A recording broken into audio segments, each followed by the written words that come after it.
আসসালামু আলাইকুম, কেমন আছো আপুরা তোমরা সবাই? আজকে আমি তোমাদের জন্য নিয়ে এসেছি খুব সহজেই বিফ বিরিয়ানি রেসিপি। তো চলো দেখে আসি এটা বানানোর জন্য আমাদের কি কি উপকরণ লাগবে। আজকে বিরিয়ানিটা আমরা করব রাঁধুনি বিরিয়ানি মশলা দিয়ে। তো চলো আমরা নিয়েছি 1 প্যাকেট রাঁধুনি বিরিয়ানি মশলা।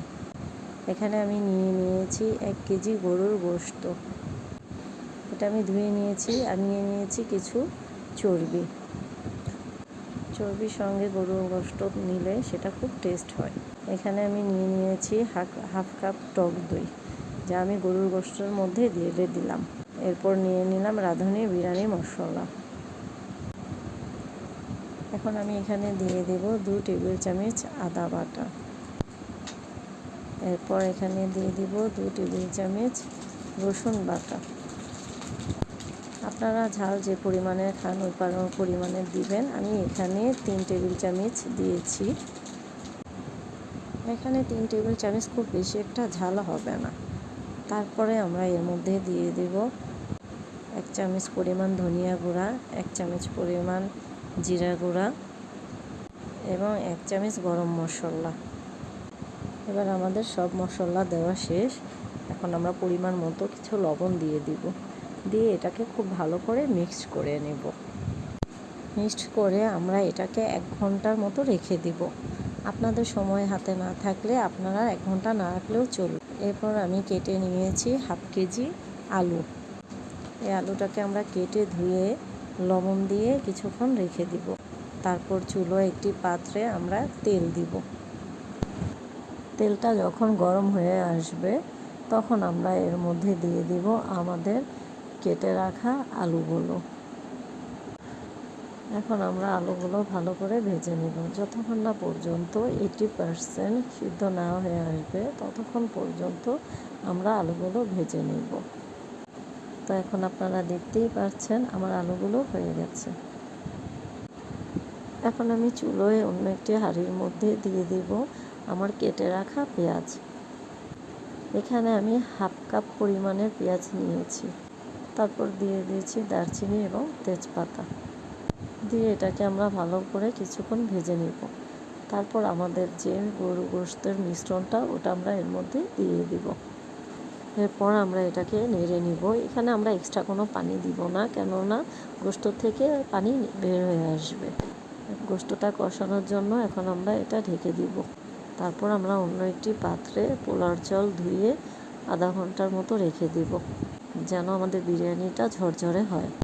তো আমাদের গোশতটা হয়ে আসছে। এটা আমরা আলু দিয়ে মিশিয়ে নিয়েছিলাম। এবার আমাদের গোশতটা হয়ে গেছে। এটা আমরা অন্য একটি পাত্রে নামিয়ে নিব।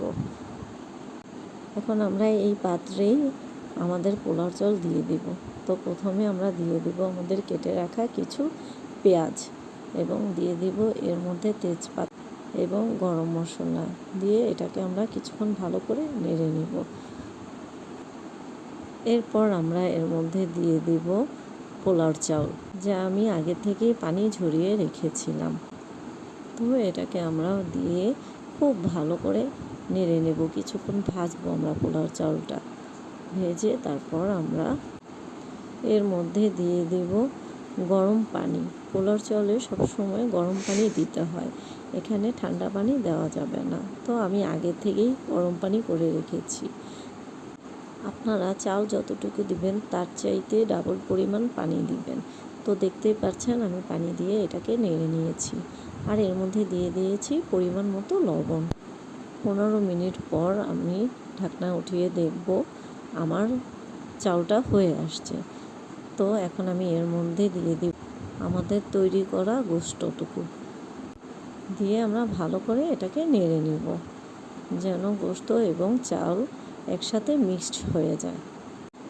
তো ভালো করে নাড়ার পর আমরা এর মধ্যে দিয়ে দিব 5-6টা কাঁচামরিচ এবং দিয়ে দিব 2 টেবিল চামচ ঘি। তারপর আমরা এর মধ্যে দিয়ে দেব কিছু বিরিয়ানি মশলা, যেন এটা গ্রানটা খুব ভালো আসে তাই। এখন আমরা এটাকে খুব ভালো করে নেড়ে নেব।